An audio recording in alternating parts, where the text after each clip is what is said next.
Hey, everybody. Welcome to another episode of the Mile High Game Guys Board Gaming Podcast. I'm your host, Adrian. I'm Zach. And I'm Jeff. And we're going to talk about board games. Or not. Probably not. Mostly not. 50-50. Guardians of the Galaxy 2 reviews are out. That's what I've heard. Are they positive? Yeah, they're all positive. I think everyone's pretty much like, it's not as good as the first one, but it's still really good. Well, the problem with that is that no one was expecting the first one to be so good. Yeah. So Expectations are high. exactly, and so they're going, like that. Right. Yes, hand motions. The work best. Yes, on- they work. well. They work great. Yeah. So yeah, people's expectations were really high on this one, so it would be harder to meet those. That makes sense. From what I hear, it's still a great time. So Cool. We have tickets. we do. A whole bunch of us. Did you get? I any did more? get tickets. Okay, three. Yeah. Which means that really I think we're going to end up with maybe 2 extra. Because Ant got 2 new ones. Right. For who? I'm assuming that it was the same thing. He went to go buy, but there's somebody had already bracketed us in, so he just bought 2 to go on the end for him and Julie. Gotcha. And then I bought 3 for me, Megan, and Brian. I know. So Ant and I's seats, I think, are going to be open in the middle part. So This is all at the Alamo Draft House, by the way. Yeah. yeah, where it's all great place. reserved seating. Yep. This will probably be the last movie we see at the old Alamo. Yeah. Because then the new one that's way closer. Unless it sucks for whatever reason. Yeah, I doubt I it. don't Well, think it'll it's suck gonna. because it's probably going to be sold out way Yeah. more and way faster. And parking will probably be worse. There's Stuber everywhere. Yeah, that's within a reasonable price range of a lift or something. So I'm fine with that. Let's just hang out at the movie theater all day. Oh, yeah. I can actually go see some of their like crazy stuff that is super cool. Yeah. Some of their old movie showings, some of their sing-along showings. Yeah, the quote-alongs are great, Yeah. too. It sucks, though, because most of their really cool things are on Wednesday. Yeah. Wednesday night. And I'm like, You got things to do Well, Wednesday night. so funny story. Better be The funny. last time I was at Strange, funny, not humorous, funny, like odd, funny. I Okay. don't know. Anyway, it's a saying. It's a saying. Anyway, last time we were at Strange, On with your dumb story. I got to meet the bar manager for Alamo. He was really impressed with game night. Yeah. He gave me his card and wanted to work something out for the new location. Huh. So maybe we'll do a game night at the Alamo. That is hilarious. Like in their bar? Yeah, in their bar. And maybe their bar is going to be huge. It is. Yeah, 'cause 'cause it's they- going to be significantly larger. yeah, because the Littleton one is not. It's like No, a wall no. of booths and a bar with like 6 seats. And it's very dim, and I don't think this one is. I think this one's much more Brighter. well lit. Okay. Yeah. I think it's got like the big full floor to ceiling windows instead of brick walls. Yeah. And we don't really have Turns any. out one of those let in more yeah. light. Yeah, they tend to let a little bit more in. Yeah. Not much light goes through brick. Not as much as you'd like. Or, I guess, as much as you'd like, because usually you put a brick wall because you're like, I don't want anyone to see what fucked up shit I'm doing on this side. I thought people built brick walls because they're sturdy and they Yeah. look nice. No, sexual deviance. Yeah. I'm now not going to be able to drive through my neighborhood without looking at every brick house and going, sexual deviant, sexual deviant. Oh, look, there's bricks here. So Yeah. Wow. I mean, I don't want to incriminate myself or anything. but go ahead. Anyway. Just write incriminating evidence cut right here. Oh, shit. So what have you guys been playing board game wise? I'm fucking pointing to Jeff. I'm in the middle of a drink. That means ask Jeff. Just go to Jeff. I saw. Yeah. Played some Terraforming Mars. Yes, we did. It's been a while. Played with Paul's copy, with the broken token the insert broken token. Looks which is- real nice. and the overlays, or not overlays, just replacements for the trays. Yeah, the player boards. Player boards, yeah. Made out of wood, cedar of some sort, I'm sure. It was nice. I like the plastic ones that I have still, but the other one's real nice. I like It all fits in the box a lot better. Yeah, I like yours a little bit more for how they're laid out, Yeah. and of course because the energy It's got a nice slide. Yes, but the wooden ones fit in the box and they fit with all the other broken token stuff, Yep. which looks really great. Yes. Including acrylic, like Oxygen, temperature yes. markers, generation marker. I think they've needed to step up their game because Meeple Realty has been doing well. Yes. Yeah. Not only that, but they got that Gloomhaven one out like ASAP. That thing came out, what, 3 weeks after the game came out? Right. Yeah. Zach won. No, I did not. Paul won. Paul won? Yeah, Paul won. Yeah, I got second. Yeah, I got a distant third. Because our friend Bob was playing, and he doesn't like to hate draft, so he was not spite drafting you? No, he kept giving Paul all these Jovian cards. Oh, that's right. He got 15 points Just from Jovian. just from the cards that give you points He based got on Jovian. all 3 of the cards that give you 1 point per Jovian tag, and he got all 3 of those, and I don't think Bob was culling the Jovian. No, I told Paul, next time we're playing, I'm fucking sitting next to you. Yeah. So I can just cut that shit out Yep. from the He beginning. gets Paul and me. Yes. And then he gets nothing. It's like, sorry, Paul, you don't have any cards to buy. What happened to all your cards? I don't know. You don't get to buy anything this Somehow turn, I you got guess. 4 copies of those dust steals. Yes.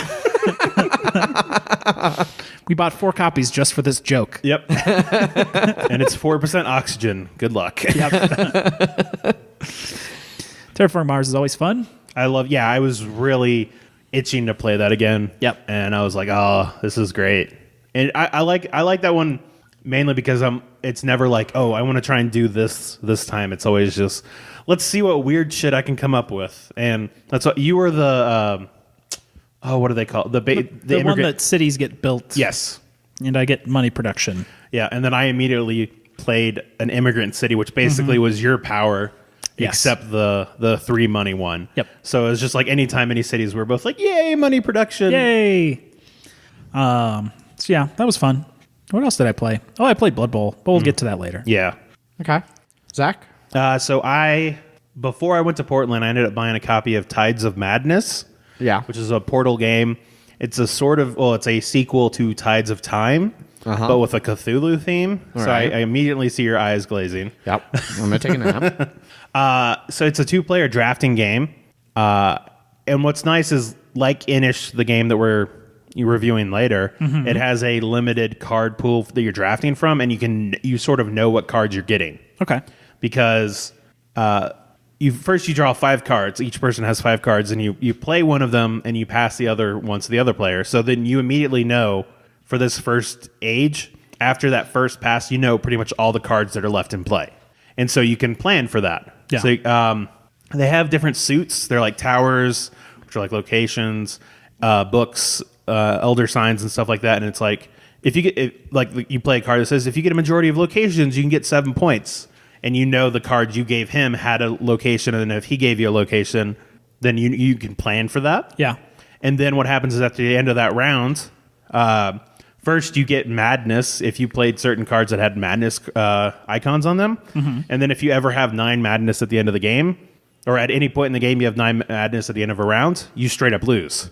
So Don't do that. Yeah. So you can try and you can play against that. Because you're like, Jeff, I see you're getting high on madness. I'm going to not take these madness ones that even if it's getting you more points, it's going to get you more madness, and you might just crap out that way. Yeah.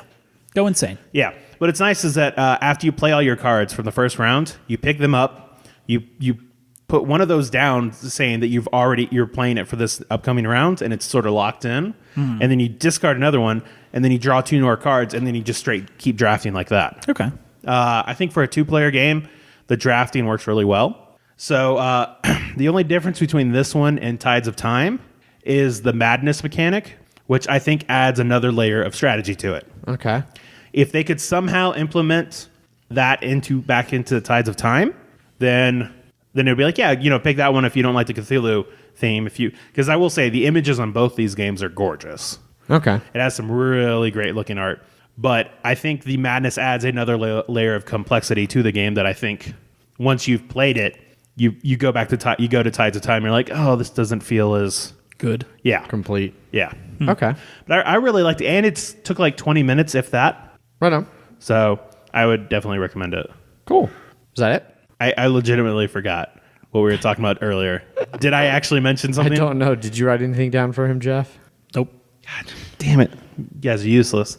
I guess no, and then I will interrupt you if I remember. All right. Good. Well then. So at game night on Wednesday, I didn't really play a whole lot to get excited about. I will mention that I did finally, for the first time, get to play Bohnanza. You finally played that? Finally played Bohnanza, which for those of you who don't know, Bonanza is like almost a 20-year-old game. think it's actually getting its 20th anniversary edition a little bit later this year.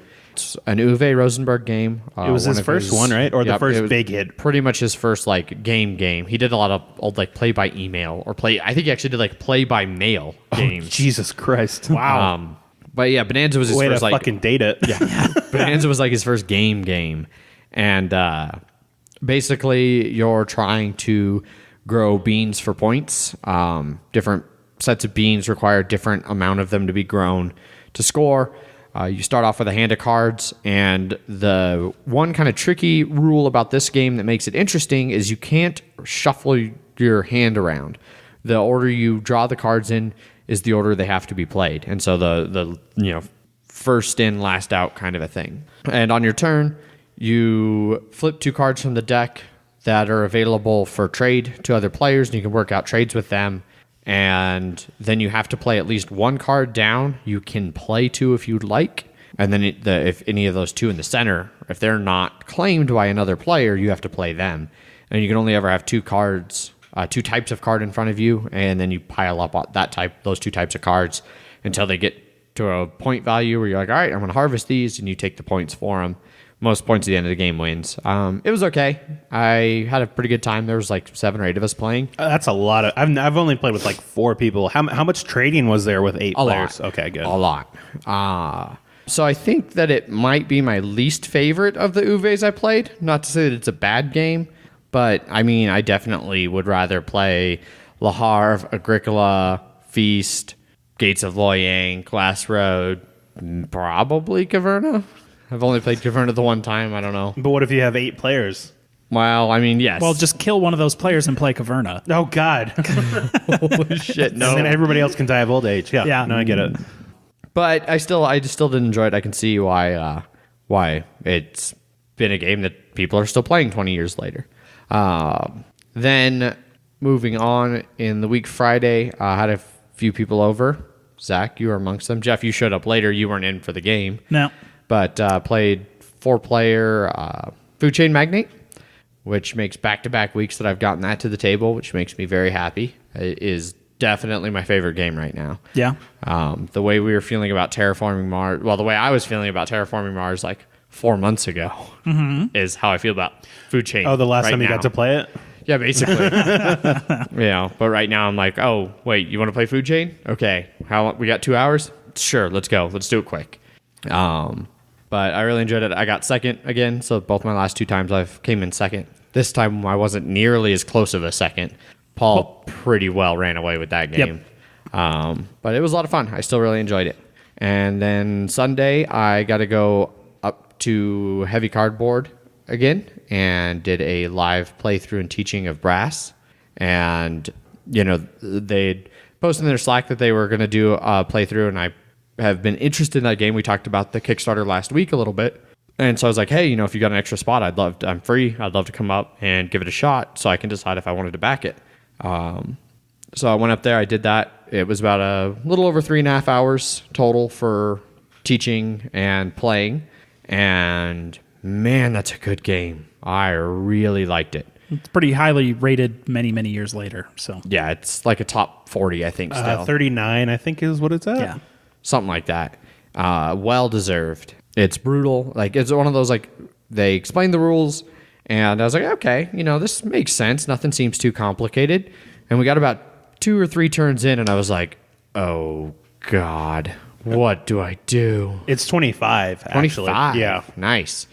It must be climbing again, because I think it was in the 30s. Yeah, maybe from the Kickstarter buzz.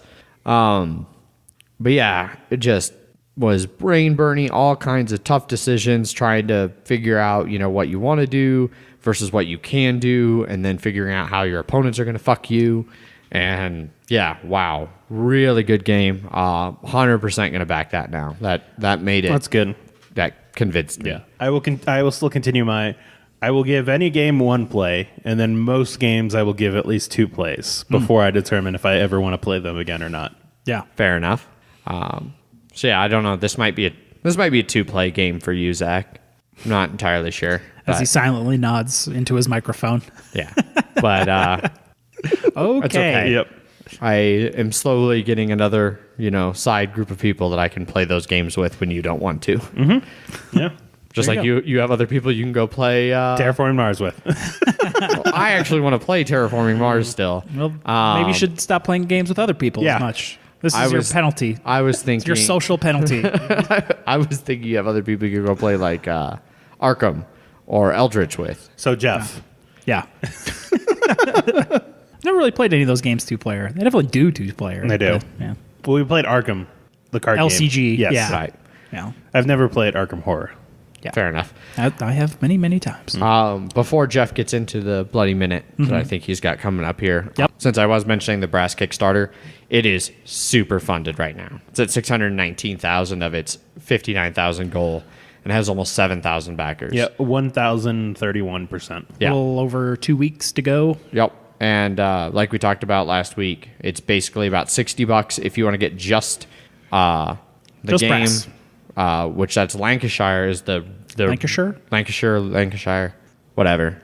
That's basically the reprint with updated art and a couple very minor rule tweaks. Yeah.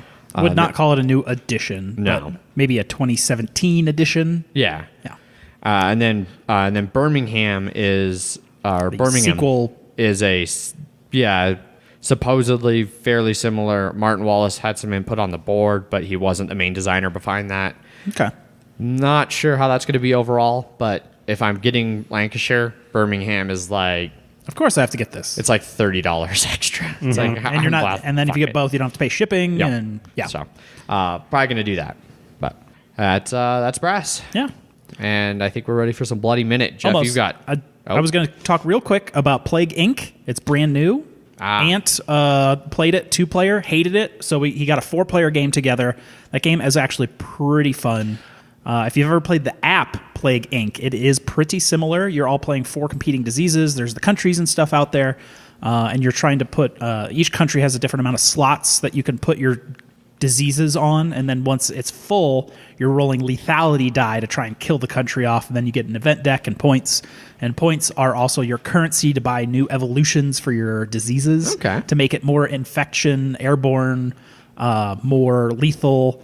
All the cards are from the app, so if you've ever spent any time with the app, it's actually a pretty good version of it. Yeah, I really loved the app when it first came out. Yeah, Yeah, I me played it too. a lot. And it was, I think it was originally, at least on the app, was Pandemic or something, but it was like... I think there was a earlier that's- Flash version called Pandemic. Yep. And And so- then they made Plague Inc. Yes. And I really enjoyed that game. And when I first heard about this one after the Kickstarter, Yeah. unfortunately. It was like an app board game. Yeah.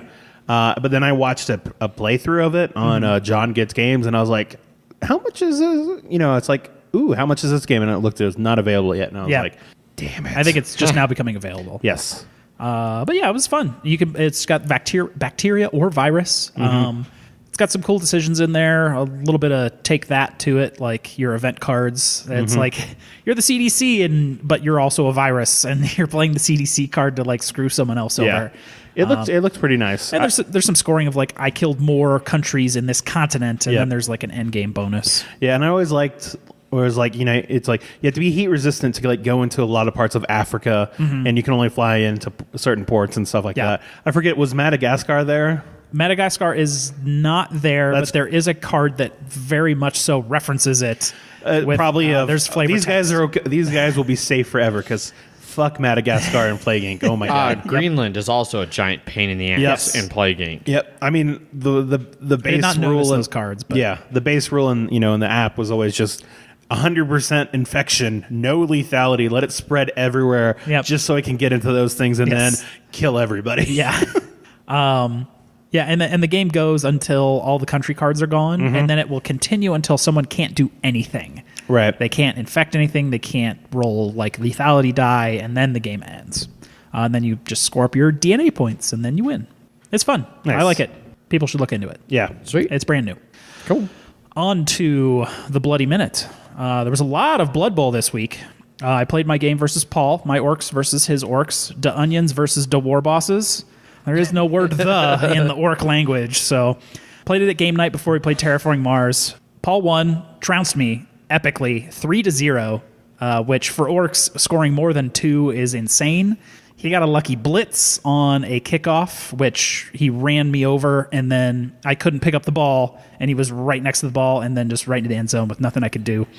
With orcs on orcs, you just sort of clunk against each other until someone loses a dude, and then they have numbers advantage, and then you're boned. And you lost that dude. Yep, and I lost that dude, and I got boned. You had, like, 5 guys left at the end of the game? Yeah, something like that. It was real rough. Thankfully, I had no permanent injuries. I didn't really get much skill point-wise, but I did get a guy with plus move for the next game. He rolled a 10? Yeah. 9. He rolled a 9, because if I rolled maybe a 10. I don't remember.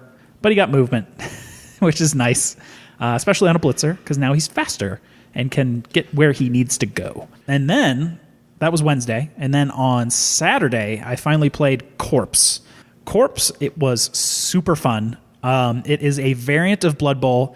Normally your pitch has sort of like 2 sidelines and then a middle. This whole game is just played on the middle section. It's about 7 spaces across, and I think it's like 14 and 14 to each end zone, or 16 and 16. You're playing in an alley. Your sidelines are now walls. These are all of the people trying to get drafted into Blood Bowl. And so everyone has met up at the bars, got super drunk, and they were like, let's fight it out. So you're playing in a back alley with your team. You only have 7 on 7, and it's played on cobblestone. So all armor rolls are +1. It's not ground, it's not grass or anything like that. There's rules for pushing people into the walls, and if they get powed into the walls, then you get an additional +1, so you get a +2 to the armor roll. So it's super high casualty. We changed the injury die to not just be like badly hurt is 1 through 3, like the serious injury, dead, and whatever. We rolled a D8, and it was like just shit show. Like whatever it was on there, that guy was not coming back into the game. 7 or 8 was like dead. Serious injuries, like injuries were certain die rolls, so people were hitting like massive like negative injuries every game. They would immediately come back, but people were going into the next game. It's like, oh, this guy's got minus armor. This guy's got minus strength. This guy's got minus agility. I've got 2 guys with niggling injuries because they're not wearing armor or anything like that. Because the casualties are just higher, and really we did not hit our goal for like most brutal. We are actually probably going to increase the brutality the next time we play. Nice. I was playing dwarves. I didn't particularly name them because we just made a quick roster for it. Well, one of the cool parts is there's no rerolls, so whatever shit happens, you get fucked. The kickoff is different because a lot of the kickoff stuff is for a stadium, so they replaced a lot of those. In my very first game against David, we rolled a 12 for the kickoff, and that was guards, and they will go each team's slowest player, and you have to roll randomly if that's tied, gets a guard attack. And they will roll strength 3 against you. Mine was strength 3, and if they roll it down, that player becomes arrested and misses the rest of the game because they were put in jail. Mine thankfully survived, but so they went after David's Minotaur, and so they got a 2-die uphill, which means he got to roll 2 dice and got to choose one. Both were downs, and so his Minotaur was immediately arrested at the beginning of the game. Very similar to the end of Monty Python and the Search for the Holy Grail. The police showed up and arrested the Minotaur. Nice. So he got trounced because he was missing his huge guy. It was 6 on 7, and then against dwarves, and I just rolled over him. I got 2-0 in that game. Played against Ant's necromantic team after that. The line of scrimmage was interrupted by a pony attack. It runs through. Everyone has to move back a space and make a dodge roll. Thankfully, all of my shitty agility dwarves made it. His zombie did not and was killed by the pony. Oh, wow. Yeah. So that game kind of went south for Ant as well. Dwarves won that 2-0. And then I played Paul's Norse, who had some like Yetis and werewolves, and they did pretty well against my dwarves. We ended up at a 0-0 at the end of that, mostly because a lot of these kickoffs have, we kind of just sort of turned it into throw a rock, and you choose a player randomly on the other person's team, and they just take an injury roll. I had my one guy in the back to get the ball, and the rest of the people up on the line threw a rock, hit that guy, and knocked him out for the rest of the game. My dwarves are so slow, I would spend like 3 turns getting back to the ball, and then like, oh my God, it's only 6 turn halves. so I was just like, fuck the ball, and just like, Because then I'd be 5 on 7 on his line trying to get the ball that I probably wouldn't be able to score with anyways. So I was like, meh. That makes sense. I'm just going to smash it. So was there a winner? I was the winner. Nice. I won 2 of the 3 games, 2-0-1. Everyone else got pretty fucked up. I ended up with actually quite a few skills and stuff like that. And then we talked for about a half an hour afterwards about how we could make it more brutal and maybe some more changes to the kickoffs rolls. Because some of the kickoff stuff was like, get a reroll. And then we're like, there's no rerolls. Throw a rock. Every time you scored, like you'd hit the end zone and like a fan would pick up the ball and just huck it at the other team and would count as throw a rock. Wow. Yeah, there was a lot of brutal play in there. Thankfully, my team made it mostly out of there. I think only a minus armor and 2 niggling injuries across the team. Did Ant come up with this, or is this something he found? It was something he found, but he modified a lot of it to be a little more brutal, and I think we're going to modify it even more to be more brutal. Nice. Maybe a little bit higher team values, so we might get like a reroll or 2 in there, because reroll management's a big part of the game. I didn't mind the no rerolls, but yeah, it was super fun. Cool. Yeah. That sounds cool. Yeah, that actually sounds pretty interesting. Yeah, it's quick, easy, simple, just brutality. How long did the games last? They were about an hour each. Oh, wow. That's super short for a game. Yes. Because, I mean, it's only 7 on 7 instead of 11 on 11, and then you cut off like 4 spaces from the right and left of the board. So a team like the Dwarves can just march like super high armor, just like a friggin' shield wall. Right. No one can really run around you. No, and that's what you do with Dwarves. You just run around them because they're movement 4. Gotcha. But yeah, it was a lot of fun. Now, we could probably get it down to 40 minutes. And I think we're going to try and use a timer next time. That'd be good to try and get everyone to go real quick. Now, are you planning on doing anything with the teams, or are they just scrapped? They're probably just scrapped. I'm sure some people wouldn't want to play those teams anymore with how messed up they are. Ant had his werewolf. He was worried about my dwarves being able to catch up to it, so he did a go for it, which is a 2+ to move an extra space. Got it. Went for another go for it. Rolled a 1. He fell down. It's a +1 to the armor roll because it's cobblestone. Broke his armor. Rolled a 12. Rolled the D8. Dead. He just tripped and killed himself. He just had an aneurysm right there on. Yes, his werewolf brain couldn't take it anymore. Killed himself, and that was it for Ant. Like once he lost his werewolf, who had claws, which turns my armor 9 into just 7, and then there's +1 armor rolls anyways. Right. Like he would have been just like slashing me up big time. And then he just tripped. His brain shut off. It's the silent killer, man. Yeah, a silver bullet out of nowhere. Huge Jackman. Yeah, huge jacked man. Huge jacked man. Yeah. So yeah, C.O.R.P.S.E was super fun. It'd be entertaining. It's a game of Blood Bowl. You have to go in not caring about stuff because I mean no rerolls and like way more injuries than normal. Right. There was another cool mechanic called potions. Like if someone got out of casualty, you could roll a D8 and you come back in with like super low stats. But normally it'd be a casualty anyways. So there's also a chance to just kill them outright. It's like, oh, that potion was actually poison. Oops. Nice. Yeah. Cool. Sounds vicious. Yeah, the new kickoff table with like the guards coming in and arresting players before the game is pretty great. Like just like guards, get the Minotaur.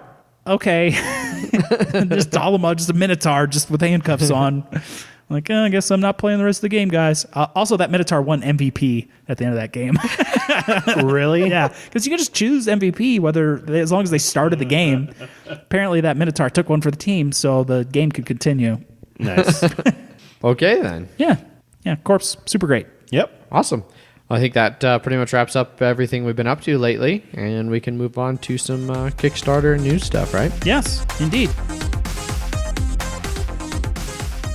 Kickstarters and news, starting with Kickstarters. BIOS Genesis, 2nd edition. It only had a $7.9 thousand goal, which it has destroyed with its 90K backed goal currently. 2,300 backers. Little over 2 weeks to go. 2 weeks from the time this episode airs. It's only got a $39 backing, which it looks like a great game for $39, and there is a upgrade kit if you own the first edition. Yeah, which is only $19. Yes. So the art looks a lot better from, and it's nice because they actually did comparison shots. And so, like someone like me who I hadn't even heard of the first one, I was just like, oh, this definitely does look better. And so it looks to be sort of a worker placement game where you're like creating bacteria and evolving it and mutating it into microorganisms and then eventually into macroorganisms. Okay. Can you make people? Right now, it looks like you can make trilobites Okay. and velvet worms. Those sure are some that- of the things. Someone knows what those are. Yeah, these have to do with like origin of life sort of stuff. So Maybe 400, 500 billion years like ago sort the of stuff. genesis of life. Yeah, 400 or 500 billion years ago, before the Big Bang, as far as I'm aware. So Yeah, maybe I think you went a little too far back. maybe Zach. 3 or 4 billion years, maybe 2.6, yes, 2.6 billion years, yes. or 6,000, whatever whatever you need. No. I was thinking of million instead of billion. That's what was in my head. Okay, yeah, that'll happen. Yep. Yeah. Or life's only been here for 6,000 years. Whatever. I don't even have a response for that. That's those- I that's those can't people that think say that prokaryotes. Yeah, I think that's how you pronounce that. 4 billion years ago, first living things on Earth. Yes. I think the oldest rock they ever found was 2.6 billion. Wait, what? Yeah. Like people have found there's like stone that scientists have discovered that's 2.6 billion years old. So then, how did they find evidence of life from 4 billion? Probably fossils. I mean, I guess technically that's not a rock. most rock gets covered over by Fair. tectonic stuff, and they found one that was super old. Fair enough. Yeah, which was impressive. That's really old rock. 4.4 billion year old zircon is Ah. the oldest known mineral. Wikipedia sidetrack. Don't worry. The more Yeah. you know. I definitely went as soon as we're done. I was like, how old is the universe again? 13.772 billion years. Yeah. Okay. That sounds about right. All right. Okay. So, biogenesis is the origins of life on Earth roughly 4 billion years ago.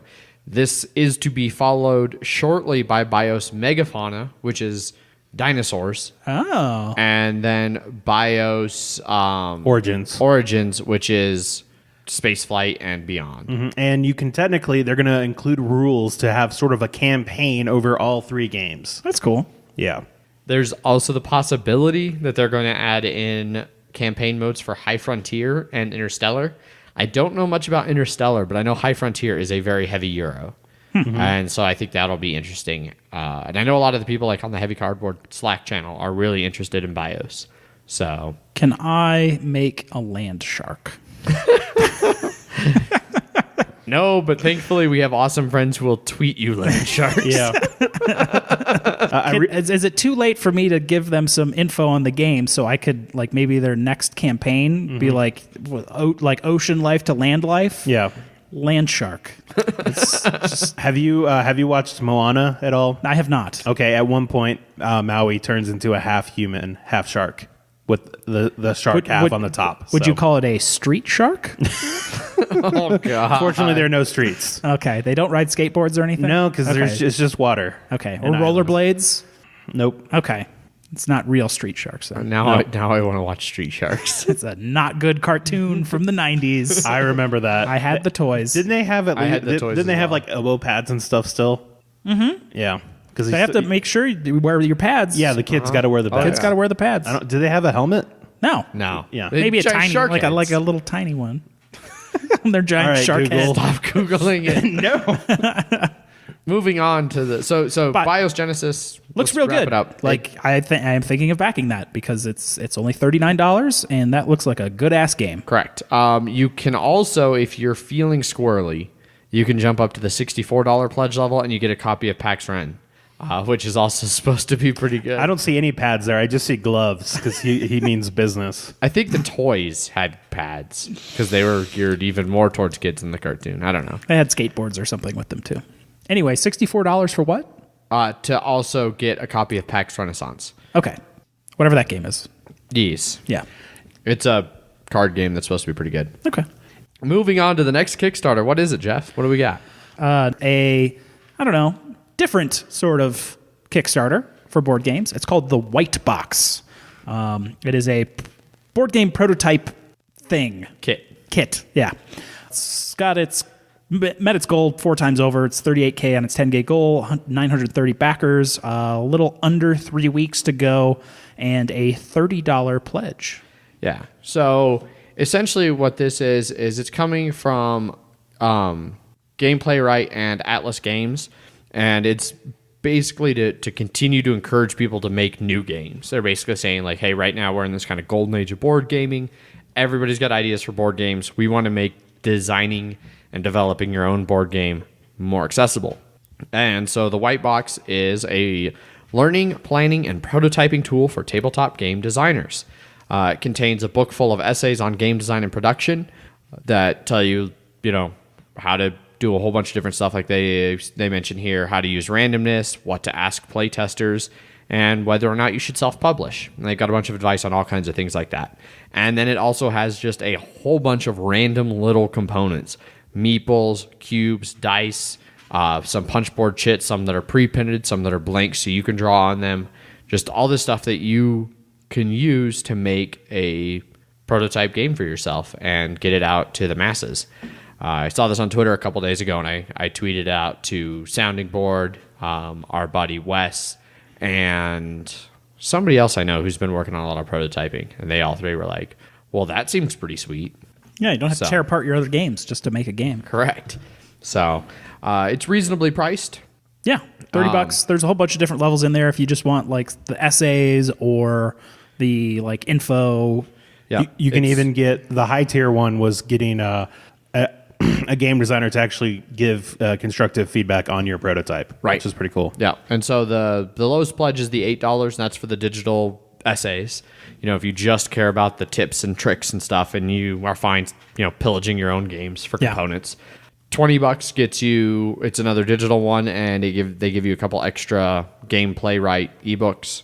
$30 gets you the actual white box with all the component stuff along with the essay, and then the consulting is all the way up at the $350 mark. So they say that one includes Skyping about your prototype. You get the white box, all the essays, and a bunch of their other books and stuff. So seems pretty cool. And if you are interested in designing games, might be something for you to check out. Yeah. So yeah, it's a cool idea. Yep, I agree. Moving on to news. So our first piece of news will be there's some more details came out about the 2-player Caverna game, Cave versus Cave, and a release date of June 17th. More details about what components come in there. It looks like it's pretty much like all the other 2-player versions. You'll have your cave and your farm, and slightly more competitive than the solitaire-esque of regular Caverna. Yeah. Would you like to know what components come with it? Yes, absolutely. Because I can tell you. Yeah. There's 12 action tiles, 24 room tiles, 12 good indicators, 7 walls, 4 action markers, and 2 cave boards. So I don't really know anything about how it actually plays. Let me see if there's a good picture here. I'm wondering if it's... Nope, all the pictures are just of the box. Probably not able to be played yet. By anyone decent, at least. Jesus. But I love Caverna, but I've never really played any of the Uwe 2-player stuff before. He played the Inland Port. Yes, yeah. Which I had put off for a long time because I thought it was just a watered-down version of Le Havre, and I was like, well, if I want to play 2-player Le Havre, I'll just play 2-player Le Havre. Well, the app was on sale. I picked it up, and it's actually significantly different, and it's a bunch of fun. But you did also play the All Creatures Big and Small, right? No, I have not played that one yet. Okay. I'm a little bit more intrigued on that one after being so wrong about Inland Port, but I definitely know that I've heard multiple times that Agricola Big and Small is just a watered-down Agricola. It's basically Agricola without all the farming, and it's just getting animals, and it's a little bit more forgiving on... I don't even know if you really I think it's more feed your people. Children-friendly? Yeah. So it'll be interesting to see where this falls on that spectrum, because Inland Port is brutally hard. Like, if you play against the medium or higher difficulties on the app, they are tough. So... Okay. Next up on news, Lord of the Rings LCG is getting its final expansion. Is it final expansion at all, or is it just the final big box expansion? It's final big box, which will probably come with another 6 of whatever they call their Mythos packs. Okay. But Mount Doom is finally here. Yeah, it's the end of the trilogy. Yep. I know no one that plays this game. It was it their first cooperative one? I think so. It's been going for a long time. Yeah, super long. I remember seeing it at BGG. That's my entire experience, or not BGG, Gen Con. I think it was I feel like it was their third LCG after Game of Thrones and Call of Cthulhu. Yeah. I think Call of Cthulhu is older, and then the first edition Of Game of Thrones, yeah. Hey, at least they're keeping on. I guess Yep. they had a plan. It must be doing well enough to not just like stop existing. Yeah. Because I barely know this game exists. Well, one of the nice things of the cooperative ones, and like including Arkham Horror, is that you can buy it at your own pace because you don't have to keep up with a competitive scene. You just have to keep playing. Play through the campaigns. Yeah, play and through the stuff. campaigns whenever you can. So, Yeah. Next up, Speaking of LCGs, indeed, Arkham just announced their next big box deluxe expansion. Yep. Which will start their next series. I'm sure glad they're announcing this, and I still can't find all those fucking first 6 Mythos packs. I saw 1 and 2 at Wizard's Chest, I think. Yeah? Man. Yeah. I want to get them. But yeah, it's the Path to Carcosa. Mm-hmm. And from what I've heard, 2 of the Mythos, like the Mythos packs, will deal with the King in Yellow, which That I know sounds is, right. yeah, which I know is a favorite among Cthulhu Mythos people. Yes, because everything King in Yellow, I believe, is the one that has to do with acts and like plays and Driving like, people mad. stage stuff. yes, which also interestingly is not actually Lovecraft. Yeah, that is correct. It's Robert Chambers. From the 1880s. Yep. But yeah, from the press release thing here, it says a new theater production is coming to Arkham all the way from Paris. Unsurprisingly, it's been all the rage in conversations among Arkham socialites. Yada, yada, yada. And yeah. I really like Arkham LCG, and I want more. I just wish I could actually find it to buy it. So hopefully now that they've known that this is like a massive smash hit, that they'll actually jam up production enough to where I can buy things. Right. And apparently this cycle will add some new mechanics that basically you have like certain cards that you have to keep secret from each other. Okay. So More secrecy kind of stuff. yeah, and as well as creeping doubt and conviction mechanics that have campaign-wide effects. All right. So Yeah, of the Dunwich one that we played, the campaign stuff is very different from the base set. yes, So I assume this one will be the same. same here. Yeah. I'm looking forward to you buying it. So I wonder, with you having to keep things secret and them having, like doubt, seems like maybe you'd start to doubt your teammates. I wonder if there is any kind of a trader mechanic that they're working on later on down the line where one person could at some point during a mission go insane. So- Oh, okay. I was gonna say if against- you're like playing with two people, you'd be like, "Well, I'm not the traitor, Yeah. so that must mean you are." So in Arkham Horror, the board game, I think there was personal missions at one point or another where some of them were more detrimental to the cooperative portion of the game than others. Well, I know Mansions of Madness, you can go insane and get an alternate end Yeah. condition that's like burn everything to the ground Yeah. or die, letting everyone else escape and things like that. So Yeah, maybe. It'd be cool if they added to that. But Yeah, but it's a good game. it is. yeah, doing 6 new characters in this new A lot box. of characters. I guess the characters are only coming out in the big stuff, so. Yeah, I think so. Yeah. They don't have the room for it otherwise. Yeah. Ugh. Also, I need your old binders. Yes, you do. Yeah. Anyway. Right on. Up next, Legend of the Five Rings LCG is getting a relaunch at Gen Con 2017. We have the LCG 3-fer. Yeah. So this is also coming from Fantasy Flight Games. So it feels like they're wrapping up Lord of the Rings just in time to launch Legend of the Five Ring, which I would have had no experience with Legend of the Five Ring if it wasn't for our friend Andy, who loved the CCG. And Didn't Ant love it too? Ant has a lot of it does as well. Ant also have a lot? Yeah. Yeah. I remember spilling beer all over them at his birthday. Oh, way to go, buddy. But that was originally a CCG from way back when. 95.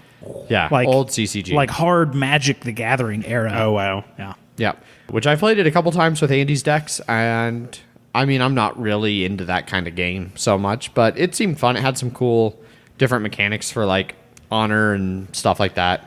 And I know when I saw this first come up, I sent a message to Andy with the link, and he seemed pretty excited. So Cool. I'm sure, fingers crossed, it will be well in stock at Gen Con, like they did with Mansions of Madness 2nd Edition last year. Because the year before that, when Game of Thrones LCG came out, it was like, surprise! And it was immediately gone, and I never even saw it. Yep, that sounds about right. Yep. So hopefully enough printing for Gen Con. That's what I liked about what they did last year at Gen Con. They everything they announced, they had a lot of. Yeah, they had so much Mansions of Madness. There was nothing really like, surprise, here's like 3 copies of this, which is always kind of annoying. Like Seafall. But yeah. If you need LCGs, there's some out there. They're way better than CCGs, because fuck CCGs. Jeff's hatred of CCGs Unless it's continues Hearthstone. unabated. Unless it's Hearthstone. And that's sort of not really cards. It's sort of... It's an app. digital cards. It's digital cards, yeah. That you have to buy packs of. But still, fuck them, because it's way too expensive, this expansion.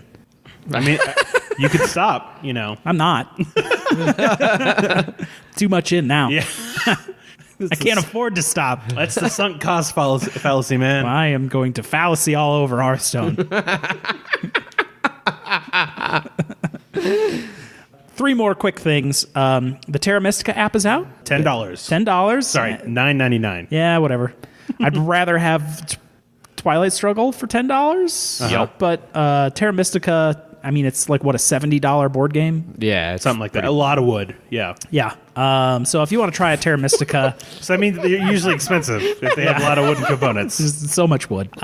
Maybe give the app an app a try if you want to try out Terra Mystica before you invest, or if you want to play something less than a 3-hour Terra Mystica game. Yeah. From what I've heard, if you like, it works best on a tablet.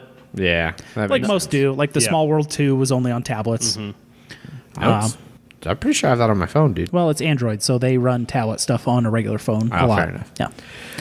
And then the Rick and Morty games have some more details and release dates. The Rick and Morty deck builder has some rules laid down for it, where you'll have Summer, Jerry, and Beth. Yeah. The Summer, Jerry, and Beth, and then you'll have your currency cards in there. And then the deck is basically different. It's the portal deck, so it'll be different areas you can go into, locations, stuff like that. And players are different versions of Rick. Yes. So, if you love Rick and Morty, this one it actually sounds like a decent game. I mean, so it's based off the Cerberus engine. Yeah, Cerberus engine. So if you like that style, it's they just have new themes of it, so it works. Yeah, I love deck builders. Anatomy Park got a lot more details on how to play. It'll be like a tile laying game where you go all over Rufus's body, building Anatomy Park, and the turmoil internally of the debate on what rides should go where. Maybe you want Pirates of the Pancreas, and maybe you want the pirates to get real rapey with it. Is there a trader or anything like that? I didn't see anything about that. Because there was a trader in the show. Sure was. But you'll have to fight the monsters and then fight each other over how the park is supposed to get laid out. That one looks cool. It's got a release date of July 12th. So it's still a couple months out, but there's a nice YouTube video that kind of gives a quick overview of it. I love Rick and Morty. Hopefully season 3 will be started by then. Fingers crossed. Hopefully. Yeah. April Fools. That's it for news. No. No? One more thing. Surprise. So one last thing. There is currently a crowdfunding campaign up on the site crowdfunder.co, and it is for a board game convention in Uganda. And it was started by Ben Parkinson, who I think is with an organization called C.O.R.P.S.E, that has been working with children in Uganda. And slowly they've been playing more and more games and really taking to it, and it's gives them something to do, and they like board games. Yeah, I mean, as everyone does. They better. And so, unfortunately, shockingly enough, it's hard to find board games there. They tend to be prohibitively expensive in these small villages and towns in the middle of Uganda. Yep. And so this Kickstarter is basically to create a board game convention that they'll be able to take the kids to and have a bunch of really modern games and teach them things like, scrolling through here. They're wanting to do 5 different major activities. And this is funded already, by the way. Now they're just working towards additional stretch goals to help out. Nice. But they're doing Regional Omweso Youth Championship. And Mweso is like a local version of Mancala. Okay. They want to do board game competitions for Robo Rally and Codenames Pictures. Nice. Which they have copies of and the kids have been playing. They've got a bunch of pictures here of the kids playing a lot of these different games and stuff. They want to have a tryout section for games like Alhambra, Cosmic Encounter, Ingenious Seven Wonders. And these are all kind of featuring games that require very little English skills and that can be taught kind of quickly and easily. Very little translation required. Yes. Probably not a lot of board games translated into Ugandan. Correct. Yeah. Not as many as you'd like. Yeah. So the fourth thing they want to do is a mini like D&D type session based in the Pathfinder world. And then the fifth thing is they want to have some computer games of things like Ticket to Ride, Small World, Farkle, some simple little game apps and stuff like that. StarCraft. They have not mentioned StarCraft. No. But like I said, this is funded. They've currently raised... And it's not Kickstarter. Yeah, it's not Kickstarter, so their numbers are a little bit... They're showing differently. It's crowdfunder. I don't see what their original goal was. I can see that they made it, and then they have currently raised 1,400 pounds towards the 2,000 pound goal for the next stretch goal. Okay. So they're 73% of the way to the next stretch goal, and there's 5 days left on that. So there'll be like 3 or so when this launches. And yeah, the rewards are basically, just mostly kind of... How much do you want these kids to play board games? Yeah, naming things for you. Like, get your name added to the founders board. We'll play a game in your honor, name one of the prizes after you, and if you pledge all the way up at 100 pounds, they'll do all of those things beforehand and include your name in the thank you video. Nice. So, really, you're not backing this to get anything. No. You're backing it to Good support cause. a good cause. Yep. Yeah. So that's that. And as always, links for all of those Kickstarters and news articles will be in our show notes. Indeed. highgameguys.com. We have a website. Yeah, just updated it. We'll talk more about that later, though. Hooray. I heard we have a review to do this week. You heard right. I heard right. For once. All right, so for the review this week, we are going to be covering Inish. This is a 2016 game from designer Christian Martinez, published by Matago here in the States, also Pegasus Spiel and Portal Games over across the pond, as they say. Ugh. It plays 2 to 4 players and takes 60 to 90 minutes. Zach, you got a quick little overview for us? Yes, I do. So Inish has you clashing with other clans to become king of the island. By drafting cards, you'll be moving your clans to gain territories needed to make a claim to the throne. This claim can be achieved through leadership over enemy clans, spreading your clans throughout the land, or by guarding the many religious sanctuaries. You can also make use of epic tales of Irish heroes and gods, as well as bardic deeds to further your cause. At the end of each round, if someone can make an uncontested claim to the throne, they win. Yeah. Right on. And that's Inish. Indeed. Going into this game, Yes. I bought this game off pretty much art alone. Yeah. It's a very It- unique art. It was on the hotness list. I had looked into it. I had done a quick little overview of like what the game was, and I was like, need, buy, faster. And I just have a big button. It's like, buy. Yep. It's going to play real well over the mic, I'm sure. Nah, it's fine.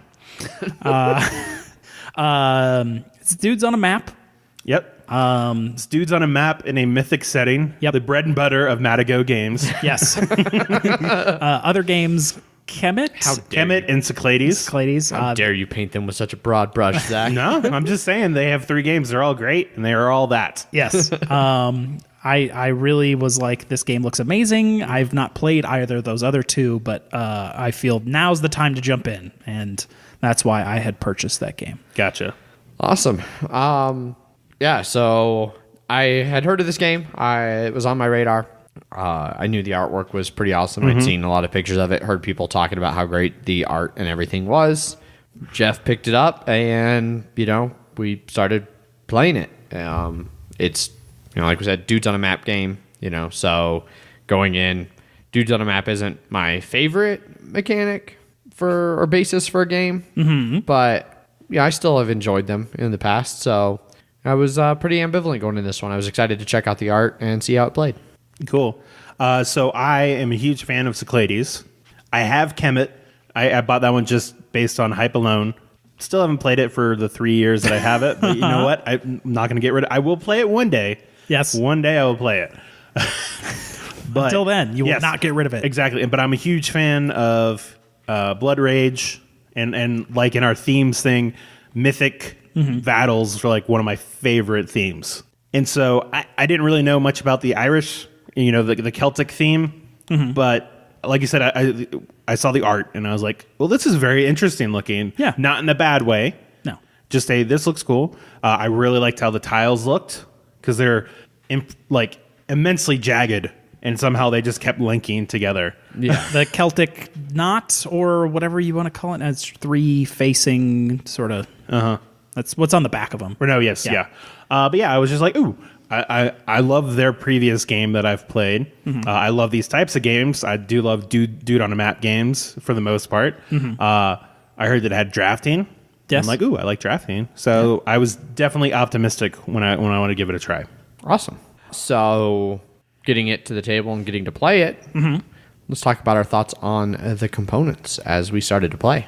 That art, man. I can understand if you hate it. Because some people they look at it and it's just not for them. It's not it's not art for everybody. Yeah. But when I saw it, I was just like, oh, I really like this, and I really like the art on the tiles as well. The cards are also kind of like Dixit size. Yeah, they're large, extra large cards. iPhone 7 Plus sized esque cards of tarot of cards, art. I believe. Tarot cards. Okay. The official title for that size card. Correct. Yes. Okay. Yeah, and they use up every inch of that space on that extra large card for all of the awesome art. It's all very Celtic, and the epic tail cards are all fantastic looking. And then at the front of the rulebook is a short paragraph about each one of those epic tail cards, because each one of those is based on actual mythology. Yeah. Which I really appreciate when companies include a little bit more detail behind the mythology and stuff. Especially ones that aren't as well known. Right. Other components, the cardboard for the tiles is surprisingly durable. I know I was a little bit concerned about how those jagged edges would hold up, if they'd start to get frayed or soft from like bending real easy out there. But as far as I could tell the last time we played it, it still seemed really good condition. I think the one complaint that I have component-wise is the dudes for the dudes on a map, the minis there, are a little bit flimsy. I think that's standard for their style of guys. Like C.O.R.P.S.E has the same sort of. They're soft like that. Yeah, they're too. soft plastic like that. Yeah. So the downside there is if you want to paint these minis, it might be a little bit trickier. Yeah. There's ways to do it. Yeah, but it'll chip real easy because it'll bend. They got a lot of spears. I like the citadel and then the little strongholds. The capital, the citadels / strongholds, and the sanctuaries. I like how those look. Yeah, those all look real good. They're easily identifiable across the board. Yeah. The one problem I have, like I didn't really have a problem with the mini quality. My only problem is the art on the tiles. It's all just like a one direction thing. Like it has one facing in it. So if you have it turned left way, yeah, it looks like this one has like the sun off to the left, and it looks like it's like. It looks. Say this one looks normal, but then the mountains are like turned on their side over here, so it doesn't give you a good cohesive picture when you're looking at top it. to bottom. Exactly. That's my only complaint, but it's a minor one. Yeah, it's sort of like a portal view into what that area looks like, but it's not it doesn't cohesively go with stuff it's next to, unless you get real lucky. But the tile adjacent direction is sort of important to the game to take advantage when you put new tiles down. Yes. Right. Going back to the minis, one thing that I do like about them is they did include at least a variety. So it's not just all a bunch of guys. I thought 3 or 4? Yeah, 3 or 4. Yeah. I think it's 3, but I could be mistaken. Yeah, probably 3 different poses for each one, and then 4 of each of those poses. That sounds about right. Yeah. Usually they're good on, like in C.O.R.P.S.E, each of the factions have their own unique figures. So they have been good on giving you a variety of sculpts in the game, which is nice. Yeah. Yeah. My major complaint about this game, put fucking Ziplocs in the thing. It was taped bags for each color. It was like, here's a taped over bag. I need to put Ziplocs in there. But You haven't done that yet? no. every time I play, I'm like, I need to get Ziplocs next time I play this, and then I don't. Adrian, do you have Ziploc bags here? I do. Well, I do have a bunch, but all mine are big. I don't have any that are like. I found my bag size. of Ziplocs the other day. So do that when you get home, Jeff.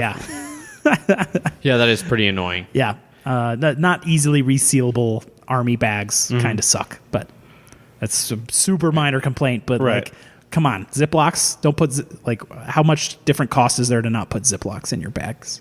No, in your box. Probably not much, I would imagine. Yeah. Considering some games throw in like 40 extra Ziplocs. Yeah. Do you want some extra Ziplocs? We got some extra Ziplocs. I've never bought Ziplocs in my life, and I've got a huge bag of extras that I've just collected over the years. Caverna came with enough Ziplocs to do everything individually. It was Every tile individually. it was like each set of tiles. Oh, gotcha. Okay. Yeah, it was a many bags.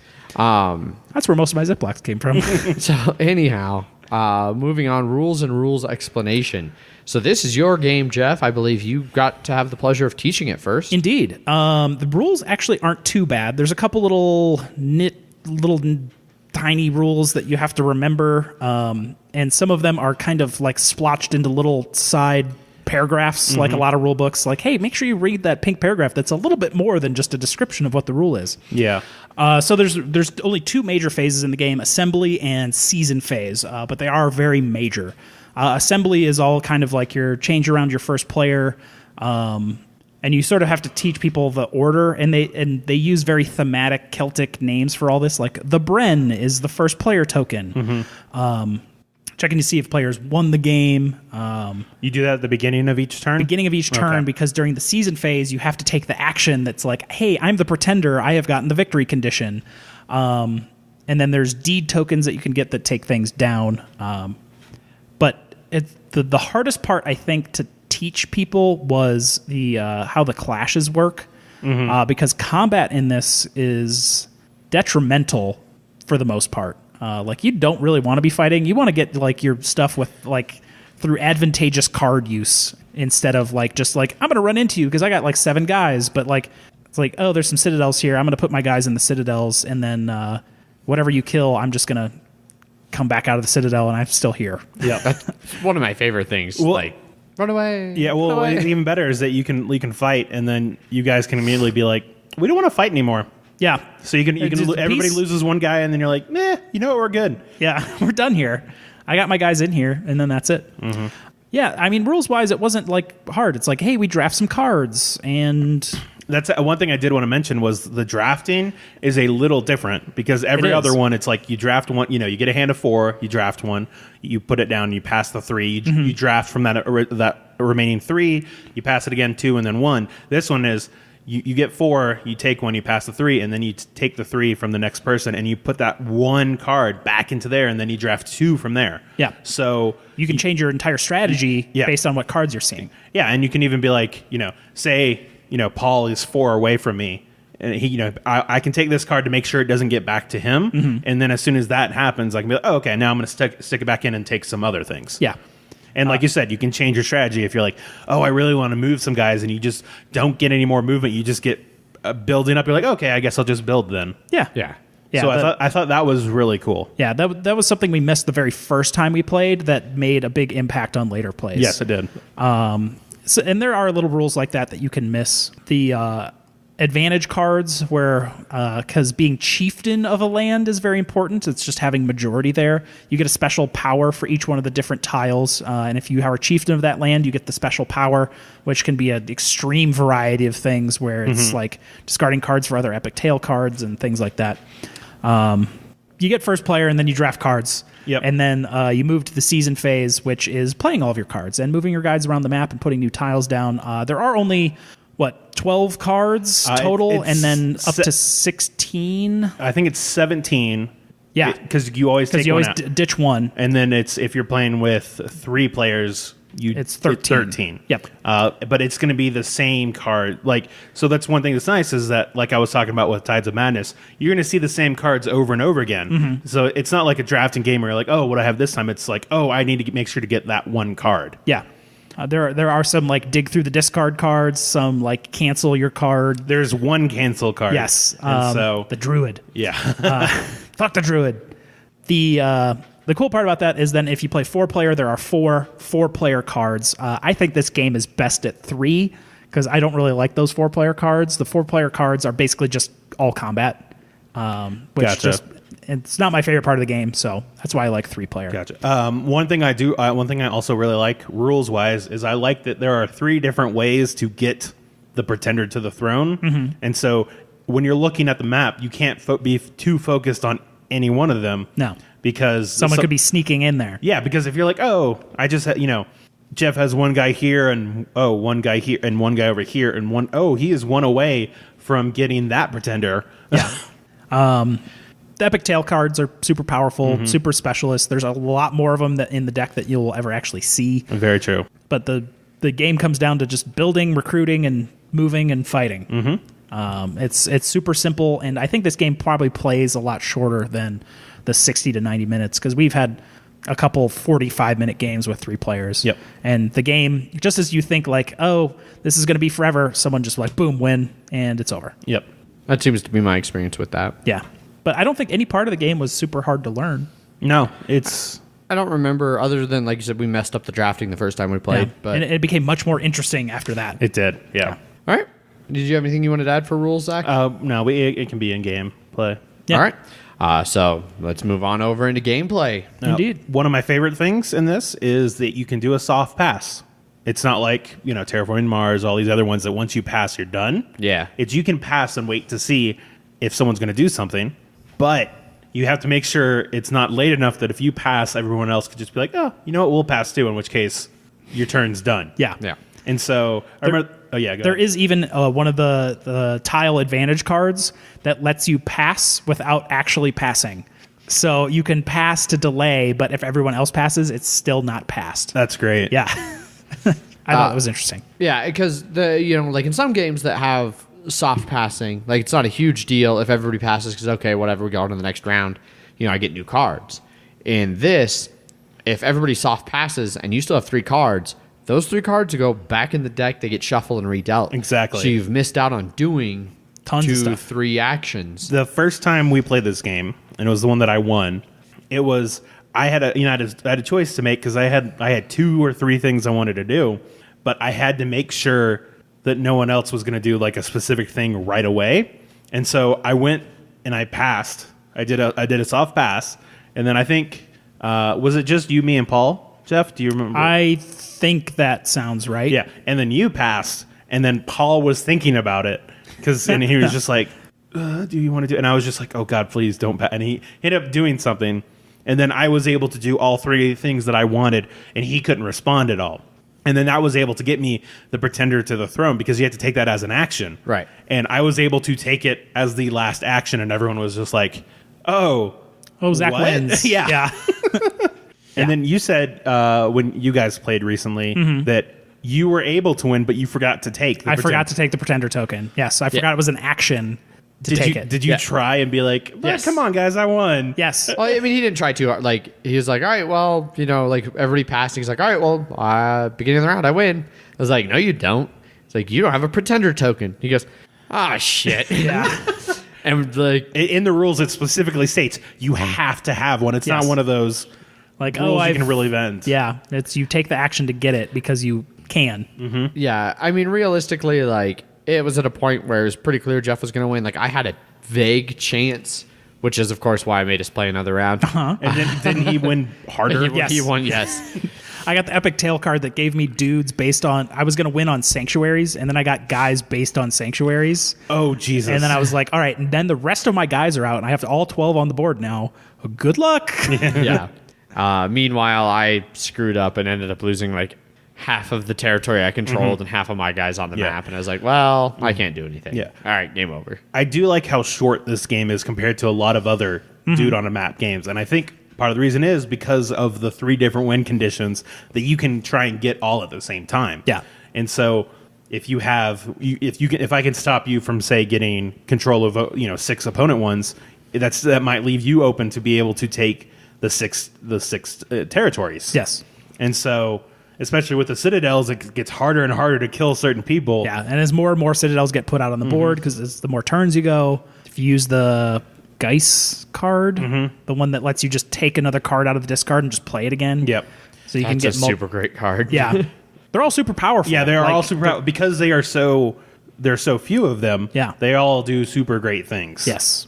Like the cancel one, that is great. Yeah. Oh my god. So many times I've seen it where, someone's just like, all right, now I finally get to do this. No, you don't. Cancel. Cancel. Damn it. Yeah.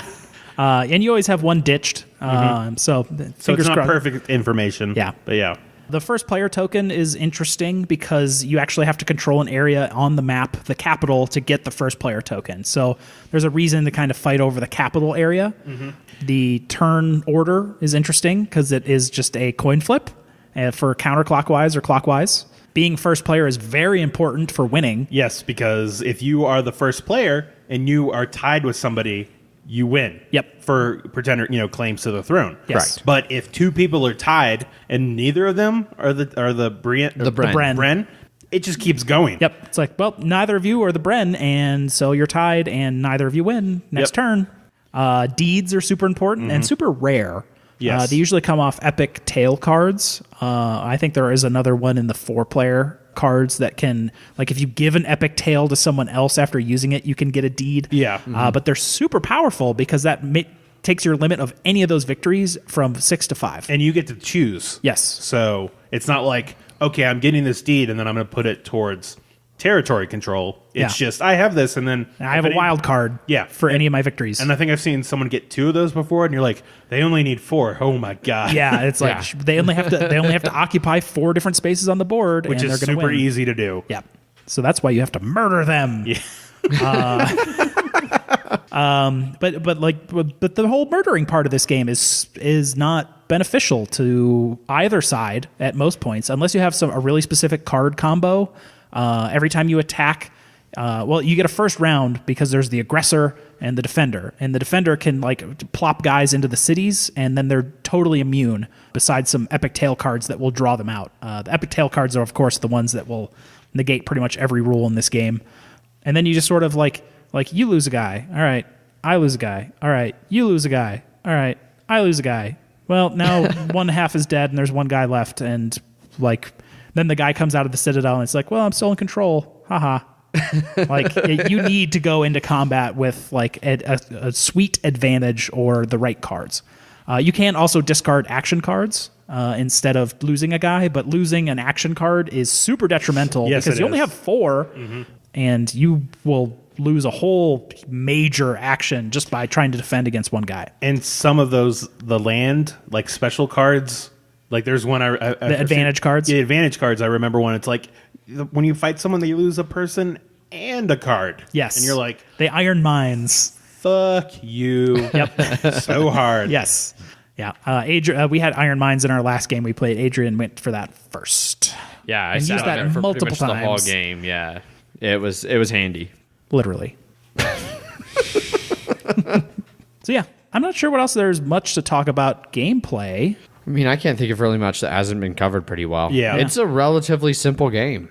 Especially on face value, all of those things seem simple until you start playing, and then there's depth that's where in the there, depth but it's comes. simple. Yeah. Yeah. And it's hard to really explain that depth until you just kind of play it. And keeping an eye on your opponents, okay, Jeff's currently chieftain over 4 different people, but Zach's sitting over there over a couple sanctuaries. I'm trying to spread out across a bunch of territories, and the way that ebbs and flows from round to round, where it's all of a sudden I'm back down into 2 territories, but I'm chieftain over a bunch of people. And it seems when you start just a dude on a map game like we were talking about, but it feels different from regular ones. Yeah. And I think it's just because of how quickly it can change. Yeah. Right.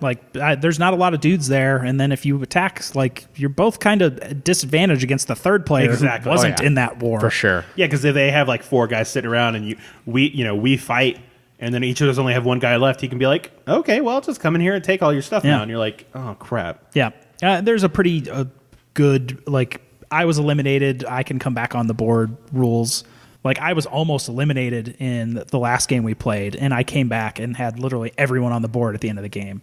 And there is some of your action cards will have like 2 different things on them that will be they're called Triskel cards that will have like if someone attacks then this. They're kind of like instants from Magic or reactions. Those are super important as well. It's just everything is super important. Yeah, everything. Yeah, it's hard to be like everything is very important in this game that you know everything. Make sure you know who has deeds because if you miss that and then they're like, okay, I win. You're like, shit. Yep. Whoops. Oops. Haven't played the 2-player variant, but because I think this game really needs 3. Yeah, I'd probably agree with that. Like most dude on a map games. I'd say 3. 4 is okay, and that's it for gameplay. Yeah, sounds about right. Epic Tales are awesome.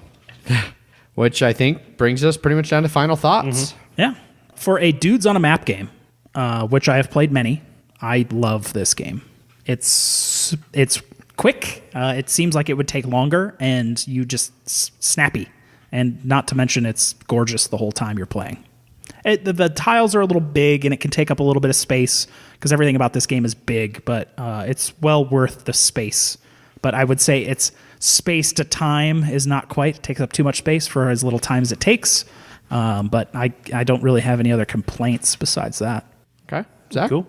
I do really like this game. I think there are definitely dude on a map games I like more, and I think a lot of that just has to do with the theme. Like I am not familiar with the Celtic theme that much, and so it doesn't resonate with me. Whereas like Cyclades, I love ancient Greek mythology, and that one has an auction mechanic, which I really love auction mechanics in. Blood Rage, I really love that one too. That one is definitely more combat focused, but it also is Viking mythology, and I think they use that really well. And a lot of more people are way more familiar with those than they ever will be Celtic. Yeah, exactly. And I don't see it as a fault of the game. No. It's just it's your fault, really. Yeah, pretty much. I like this one, but I love those. It's not you, it's me. Yeah. It's not me, it's you. Yes. Like I said, I don't blame the game. It's just not. I like it, but I don't love it. I'm not in love with it. I just want to be friends with the game. How about that? That sounds fair. Ouch. What's wrong with being friends? You can never be friends again.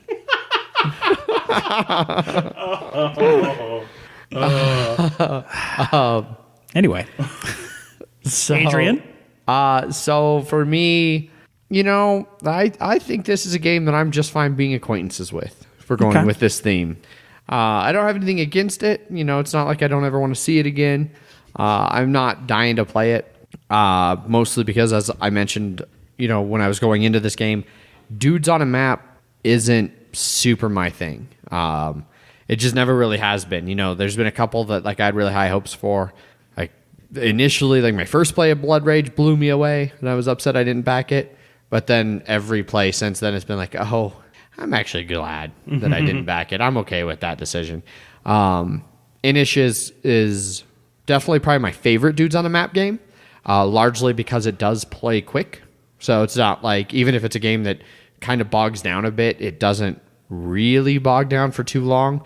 Although if it is a longer game of Inish, it can feel really long. But then it's like, oh, that was only an hour and 15 minutes. That's not that bad. Yeah. And that's really only ever 4-player game. Yeah, it's not very often. I do like some of the decisions in there. I like the way that combat is pretty much last resort. It is, yeah. Only I have super advantage and the right cards. Will I ever do this? But the problem with combat is that it's really bad for both players. There's no winner. So if you're playing with somebody who happens to be aggressive for one reason or another, they can really screw you if they attack a lot and target you mostly, which can be unfortunate. Then that third player is just like, haha, everything's mine now. Yep. So, or you get, on a 4-player game, you end up with 2 battles of 2-on-2, and eventually some straggler crawls over the finish line. Sloughs over. But no, I think it's, for what it is, I think it's probably a pretty good game. Like I said, it's just not really my style. Kind of like Zach. It's not you, it's me. Yeah, but I'd still play it. And I still would too, especially because again it plays pretty quick. It's a fine game to bust out, a game night and knock out a quick round of it or something. And the art is gorgeous, which helps immensely. Golden Geek Award winner 2016 for Best Art. Which I think it's funny that's like the one category Scythe didn't win. Yeah, I think it was probably second. If I was pretty much the only category I would have given Scythe a win in, and it didn't win. It just won all the others. Yeah. But Inish well deserved all of that. Yeah. The box insert alone is actually pretty graphically impressive as well. I'd say the box top, not the best representation of the game's art, but just because that art works well on cards and maybe not on a massive box top. Did you see the Portal one that I... No. Let me show you. Yeah, the international... Poland. Oh, yeah, you know what? I did see that. That one? That one looks real good. Pretty great. So cost and availability for Inish. It is currently in stock pretty much everywhere, and it's running just shy of $60. Card House, Cool Stuff, Miniature Market, Amazon, all of them have it for about $60. So it's available. I think that's a little bit on the pricier end for it. Yeah, you should click into Cool Stuff. Yeah, it's $59.49 there. 70. Yeah, 70 is definitely a high MSRP for this game. Yeah, I mean, if you compare this and Terraforming Mars for $70... Yeah, Terraforming Mars is a much better game, and I think you get a lot more with it. Yeah, a lot of this game's cost probably comes from the extra component and art costs, which Terraforming Mars, I'm sure, does not come from that. Correct. So, yeah. It doesn't cost much to get clip art. So. Well, and Terraforming Mars, most of its cost really came from the fact that it was made here in the States. Yeah. Stupid Americans wanting to get paid for their work. I know. But yeah, Inish has a lot of very unique components that you don't really see anywhere else. No. So that's why it's well worth the cost. So yeah, that's Inish. Indeed. That is Inish. Fine game. Fine game. All right, so moving on from that, we've got a few listener responses to things that we're going to cover here. As we mentioned last episode, we're putting a thread up on Board Game Geek leading up to the review so people can chime in with questions and stuff. But they can also do it after. And then if you want to, drop in after the fact and respond to some of the things we talked about on the show, you can. To tell us how wrong we were. And as a point of fact, we got some responses in the unfair thread from last week. So, Zach, you want to cover those? Yeah, so our first one is from Kim, who's actually from Good Games Publishing, the guys that made Unfair. We're moving up in the world. Yeah. Publisher responses. Yeah. Thanks for the detailed review of Unfair, guys. Very entertaining. And we try to be. Detailed, entertaining, whatever. All I'm going to say is there is a smiley emoji. So if that's not praise, I don't know what is. Yeah. Could be sarcasm. Yeah. It has to be italicized or quoted, /S. Exactly. Anyway, what's Kim have to say, Zach? Okay. Unfair is certainly more of a thrill ride than a leisure ride. Absolutely. And as you identified, events can and should be used to mess with leaders. Oh, yeah. Definitely. But Suckers. But each blockable attack effect is an opportunity costed against its top beneficial halves. Very beneficial. Yes. So it really only pays to attack someone ahead of you if it puts you further ahead of them than if the positive effects would. Right. Which makes sense. When you consider that all other players are going to continue to advance, you're going to see a lot more event play that just tends to go for more big combos over attacks. Yeah, which I think that was one of the things that we kind of saw a couple times to our detriment. We kept preferring to do the combos and play off the tops rather than going after the leader, which kind of let the leader keep bleeding. So you got to figure out at what point. Yeah, where that right balance is. Exactly. Of course, there are still key times to try and pull back the leader. Yeah, and he even links a detailed event play. Like, I don't know, I didn't click it. Yeah, unfair experience. What you should expect with its event cards. There it just talks a little bit about playing them as either the upper half, which is beneficial to you and is unstoppable, versus potentially negative to your opponents, also potentially blockable, and where that opportunity cost you kind of talked about a little bit earlier is. That makes sense. So RE setup and pack down time.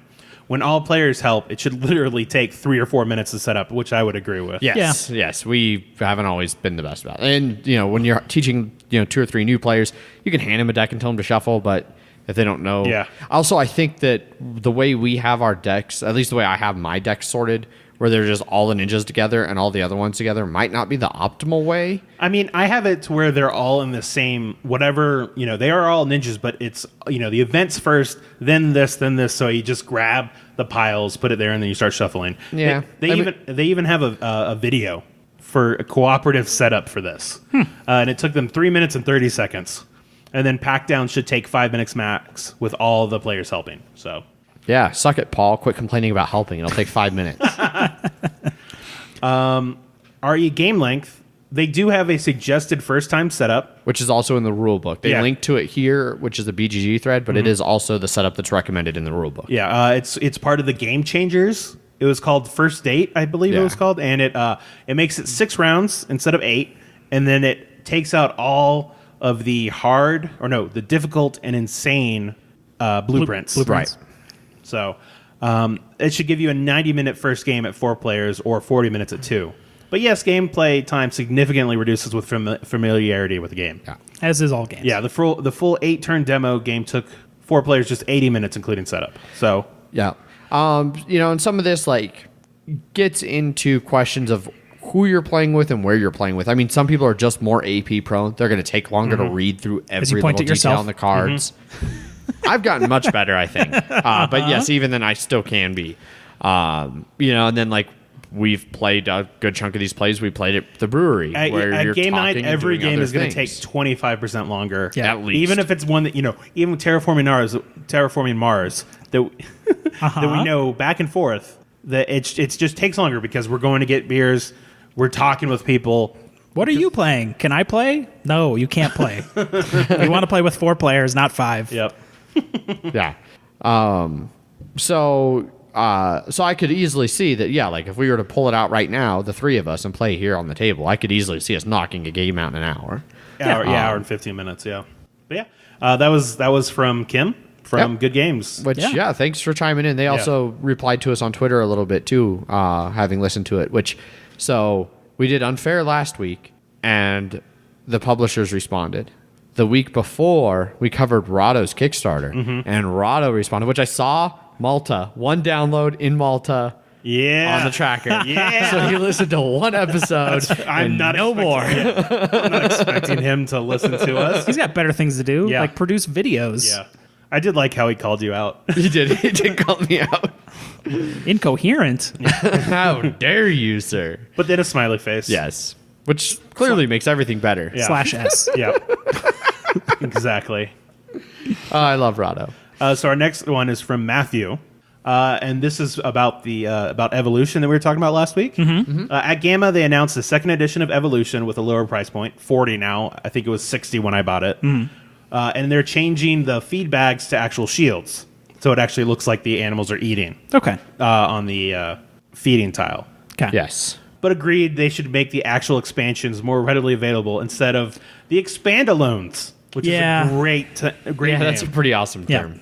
Too many expand-alones. Exactly. Also, Germany. So this is Ticket to Ride Germany. Okay.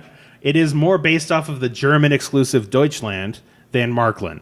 Okay. And it's coming with the 1902 expansion built in. Oh. So I guess that's what added the passengers. Oh, okay. They add another set to collect instead of moving them around on the map.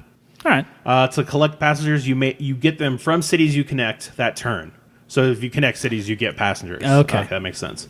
It makes some cities more competitive than others, and at the end of the game, you score whoever has the most in each color, kind of like scoring who has shares in a company. So In the Pennsylvania map. yeah, Which I'm curious now, like, you know, you start talking about a train game with shares, I immediately think 18XX. So I'm curious if Pennsylvania's like a super, super light. I mean, I'm sure it is. I know they also the Ticket to Ride Rails to Sales or Rails and Sales. Yeah. That's supposed to be their heavier version of the game, but Heavier Ticket to Ride? Yeah. Just what I want. that's what I've heard from some people. I love Ticket to Okay. Ride, to be fair. Right. But, yeah. I like the app. Yep. It's a good intro game. Yep. In addition to the feedback there from the Unfair thread, last week. If any of you have feedback on our Inish discussion today, we have a new thread up for Inish, but nobody commented on it. Well, maybe because Zach didn't put it up till last night. Yeah, probably. that might be it. I want to give you an excuse. I can't, but I want to. I would also say probably Inish is probably one of the games that fewer people out there would own. It might be a little bit more. It's lesser known. A little bit. Yeah. I mean, it But did if you win like a BGG Dude on a Map award. games, you should check it out. Yeah. Is it higher rated than C.O.R.P.S.E and all those? Inish is currently rated 236 overall, 139 in strategy. I have no idea what the other ones are rated at. That's still a very highly rated board game. It is. But anyway, that's all our feedback from BGG. Jeff, I believe you have some emails to respond to. I do indeed. I have 2 emails. First one is from Patrick. No title. You speak of a friend Gant. Is he named after the flowchart? Or is he Aunt, your parent's sibling? Or maybe Aunt? It's been bugging me. R.E. Inish. Interested if you pronounce the P or not. I didn't know there was a P. I don't know what. No. No the idea. answer is no. No idea what No, he's there is talking no about. P. Seriously, many compare it to Kemet and C.O.R.P.S.E. Interested to hear if you've played the others as a comparison. Zach has indeed played one of them as a comparison. And I believe I've played Cyclades with you at least once. That game has some cool sea monster minis and It stuff. does, yeah. But there's things I like better about it versus Inish. Cyclades is so much slower. Yes. Because if you want to move your troops, you have to successfully auction to get Ares. And Yes. if Ares doesn't come out this round, because if you're playing with 3 or 4 people, you can't move No your one guys moves. this turn. And you need to use Neptune to get your ships, or Poseidon, sorry, that's the wrong side. You need to move your ships one turn to move your guys the next turn. So it's very slow paced, but it makes it really interesting. Yeah. And like I said, I like that one better, but a lot of it might be because I like the Greek that mythology more. Yeah. Yeah. And it has auctions. Yeah. So Also, I do like auctions. Yeah. Also, our friend's name is Ant, A-N-T, like the bug, but short for Anthony. Yes. But he goes by Ant. Correct. And a friend of the show. you should, Adrian responded to him too.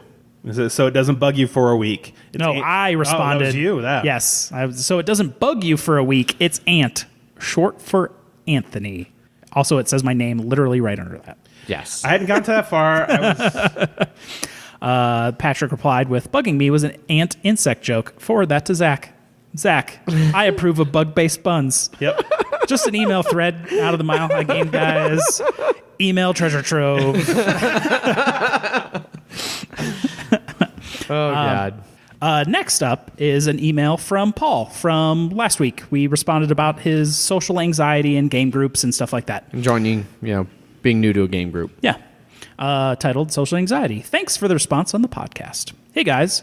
I just want to say thanks for the kind words and advice on the Unfair podcast. I will definitely take you up on coming back out to one of the upcoming meetings.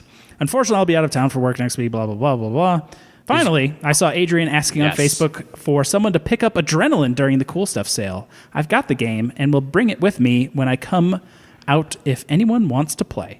Which that is another thing we didn't mention. If you're new to a game group, and especially if they've got like a Facebook or something, and you see people wanting to play a certain game, show up with that game and be like, hey, I hear people wanted to play this.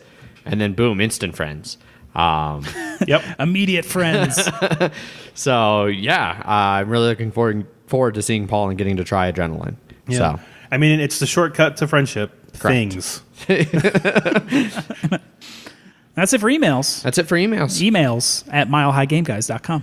Yep. So a couple last things here as we close out. As I mentioned briefly earlier, I did recently kind of touch up our website. It's still not quite where I want it to be, but If you want to put a really large file size banner on the top of that, I got it. Yep.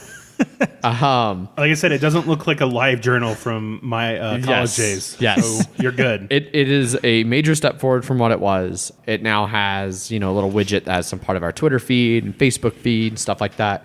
It's got a few more links to other places you can download our episodes, and it's a step in the right direction. We're currently, slowly working working on improving things. We've spent most of our limited funds improving audio equipment, but we do want to improve ultimately the website and some things like that, and keep making strides. So, But as long as you can hear us good, that's all that matters. yeah. Hear as well. No.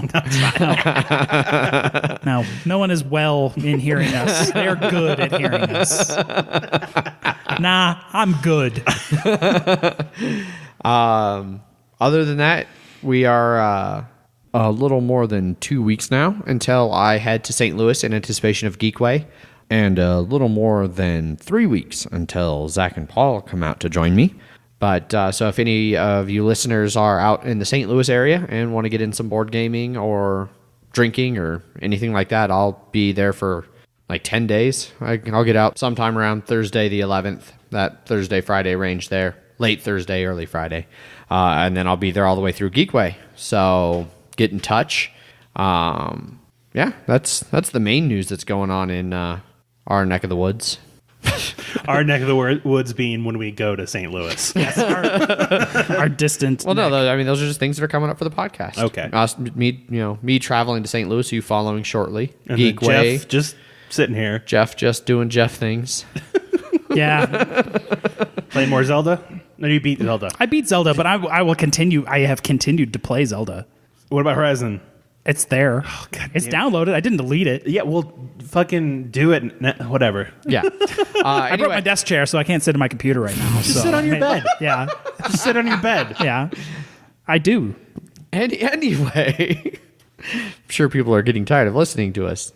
If they have, they've already turned us off. No, that was a long time ago. Yeah.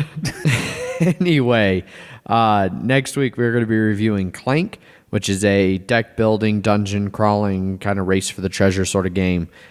So tune in to see what we think about that. If you want to get a hold of us, as Jeff mentioned earlier, you can email us at emails@milehighgameguys.com. You can also get us on Twitter. I tweet under @MHGameGuys. I'm Zach_MHGG. And I'm Jeff_MHGG.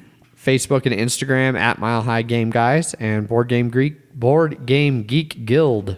There's a lot of G's in that phrase. Board Game Geek Guild 2731, where Zach will be continuing to post Probably on time.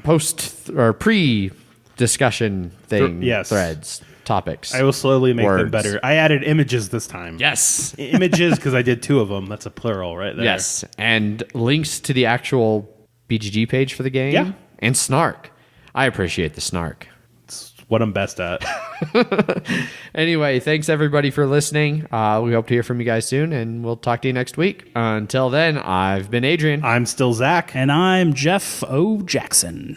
It's because it's Irish. There's an O in front of the name. Because Celts and Irish are the same thing. Pretty much. Bye. Bye. Bye.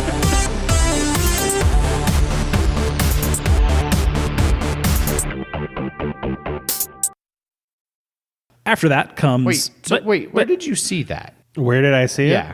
I don't remember. Because it was released in 2011.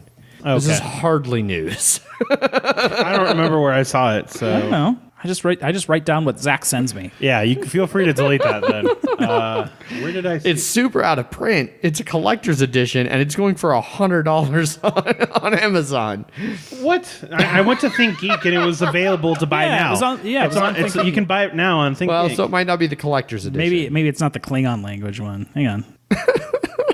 $40. Star Trek Klingon. Is it collector's edition? Yeah. Really? Yeah. Huh. You know what? We're going to fucking go on Board Game Geek for this. Doesn't say when it was though. I know that's what I'm checking. Yeah. Spin-off of the original 1935 Hasbro game, this 2011 Klingon edition, released November 17th, follows the same format. Directly from Board Game Geek. That's super old. It's like 6 years old. I don't know where I saw that then.